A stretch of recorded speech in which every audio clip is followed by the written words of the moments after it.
If any place in Florida, this is probably the most pristine place you'll find. You know, it's like the last frontier. The Tamiami Trail came right through here. It's kind of like a gateway to paradise.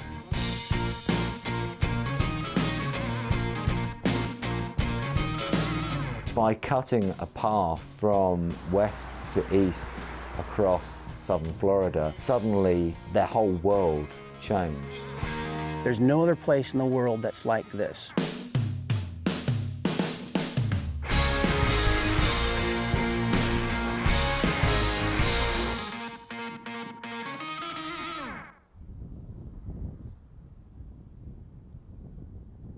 The Everglades, an environment found nowhere else on Earth. We're in the middle of the Big Cypress Preserve, which is 729,000 acres, and we're adjoined by another 1.5 million acres in the National Park and, of course, Fakahatchee Strand State Preserve.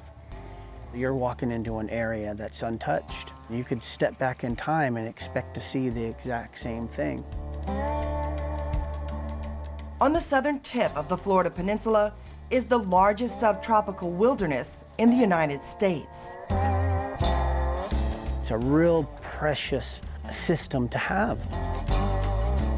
Scott Randolph spends his days wading through the crystal clear waters. He's guided tourists on swamp walks through the Everglades for 10 years and taken countless photos of the unique habitat.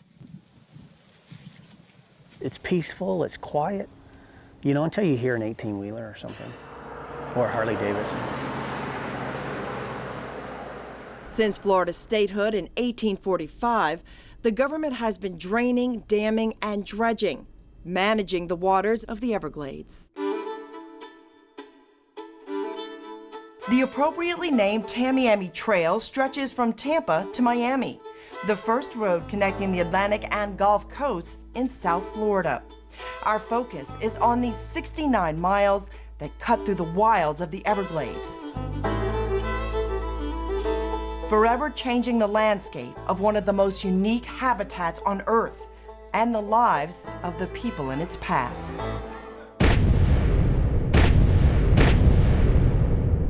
It's an amazing machine. It was an engineering feat made possible by this feat of engineering, the Bay City walking dredge. Shoveling chunks of dynamited limestone, it inched and heaved itself through the harsh environment of the untamed Everglades. So it's doing two things at once. It's creating a canal and it's creating a roadbed, very, very slowly. After more than a decade, at about a mile a month, the two-lane highway officially opens with great fanfare. Everybody celebrates the Tamiami Trail as this incredible feat of modern engineering. Without talk of its immediate harm to the ecosystem. It stopped the sheet flow of an 80-mile wide river and, you know, everything that goes along with that ecologically, but also there were people who lived here and they built a road through their land. A disruption immortalized by the Tamiami Trail's project flag. It's red with a diagonal swash of white going through it. By some historic descriptions of the flag, this symbolizes the white man's progress going through the wilderness that was occupied by the red man. There was, you know, underlying racism that just unfortunately permeated that particular time period and the interactions between the tribe and the outside world. I feel like I could breathe, just smell the rains and just feel the wind and see my grandma cooking and me feeding my little chickens. Martha Tommy spent her early childhood in a traditional Seminole camp in the Everglades. It was what she and her family knew. It was this wilderness that kept them safe. Florida's Seminoles survived 3 brutal wars in the 19th century and called themselves unconquered. That's us. We never signed a peace treaty. In 1858, the remaining Seminoles escaped deep into the Everglades. After the wars ended, there was an estimated 300 of us. Obviously, we weren't going to stick around for the Europeans to come and count us.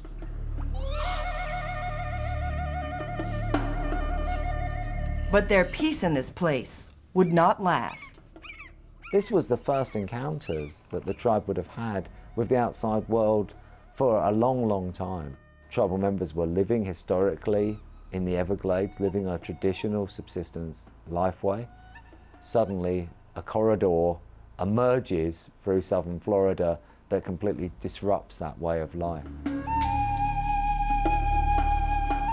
If they had an encampment here during part of the year where the fishing was good and there was kind of a rotation that was good for the land and good for the people, all that stuff stopped because somebody just built a wall straight through there.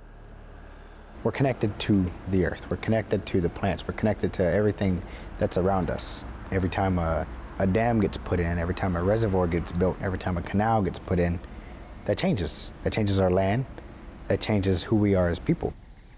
But it presented new opportunities, and the tribe had their eyes open to those opportunities. It becomes the first time that the tribe begins to engage in the tourist trade as a way to make a living.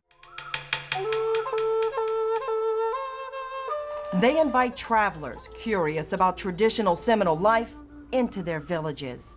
Their alligator hunting skills turn into roadside wrestling demonstrations, and their sought-after crafts are traded for currency. They even pose for pictures, and they survive. They've become very resilient, and they've had to because of all the adversity they faced. Today, the tribe numbers at more than 4,000, and it's recognized as a sovereign government with an elected tribal council. The tribe now owns casinos, where the majority of their income is made. If we can keep stuff like that going, we can always remember that there is that past, but always remember that we are thriving in today's world. We survived, we fought, we did everything we can still to be here today.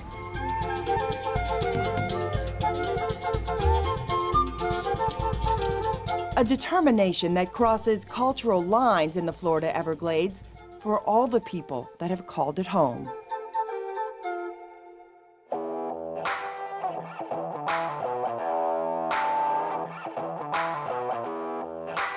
Originally, we were out here living off the land. My granddaddy was gator hunting, moonshining.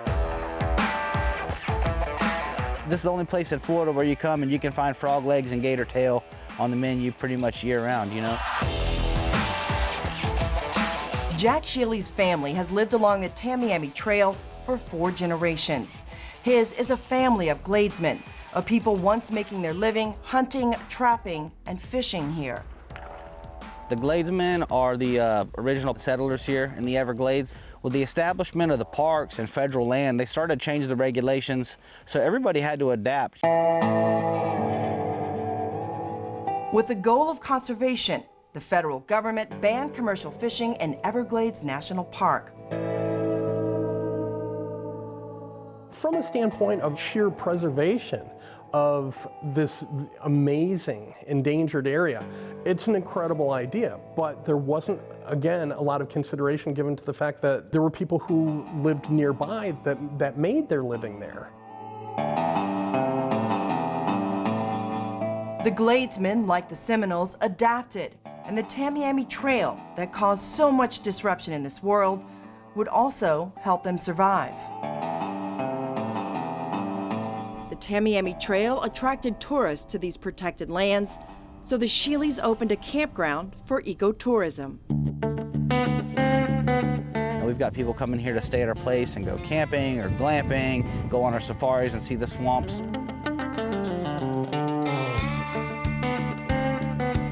And maybe even see this, the elusive skunk ape. Skunk ape is the southernmost relative of the Sasquatch, Yeti, or Bigfoot. To whom they've dedicated their Tamiami storefront. Those aren't real skunk apes, those are just decoys. We're trying to get a real one to come in here. Though Jack's never seen the creature, the mystery remains. this place here, it's still unexplored. So who am I to say what is or what isn't?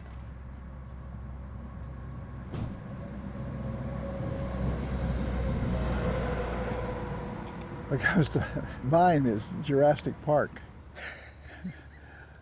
I feel like I'm a million years ago. Because this hasn't changed, It right? hasn't changed. About 16.5 miles down the trail, Clyde Butcher is using his talents as a renowned landscape photographer and conservationist to preserve what he loves most about the Everglades. People ask me why I do black and white. And black and white, the sky, the trees, the grass, everything has the same importance. Without it all working together, it wouldn't work. And I think that black and white makes a oneness with nature. And once you live in a place like this, it becomes one with you. The Tamiami Trail gave him access to these wild places, and he uses it to make others love it too. By doing this, maybe it'll keep the world out of peril. Maybe. Steps outside Butcher's gallery doors, Scott Randolph introduces newcomers to the landscape with guided swamp tours. You're constantly seeing people see this for the first time. What's it like introducing people over and over again for 9 years? You know, initially I have to admit a lot of people come with certain phobias. Okay, so I have a little bit of concern. Kind of about the gators. But by the time we're halfway through and they really haven't seen gators, and they really haven't seen snakes, they start to get this sense of relaxation. It was so amazing. It was a pretty cool experience. What really came to mind for me is that how delicate our ecosystem is. Do people come out of this with a whole new idea about, oh, this place is precious, we need to make sure it's okay? Absolutely, and I think that's part of the whole approach to teaching people about the Everglades is the importance of it.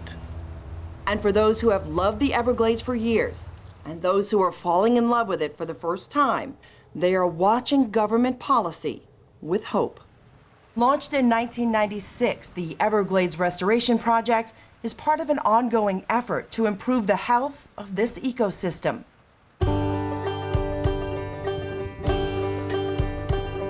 And this bridge along the Tamiami Trail is one step in that process to restore some of the water flow the road originally blocked. To see the roads being lifted up to cause that fresh water flow again is awesome. And in 2019, a state water board announced the removal of more than 5 miles of the Tamiami Trail itself.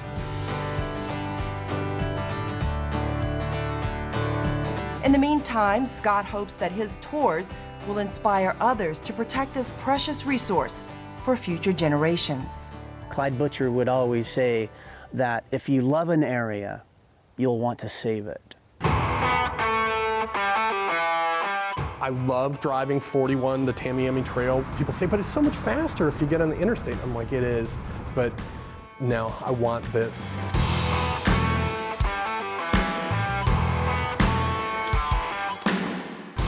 This is a living, breathing system that, given a chance, will heal itself.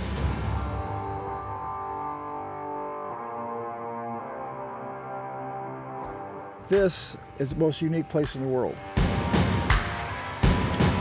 It just becomes more fascinating as time goes by.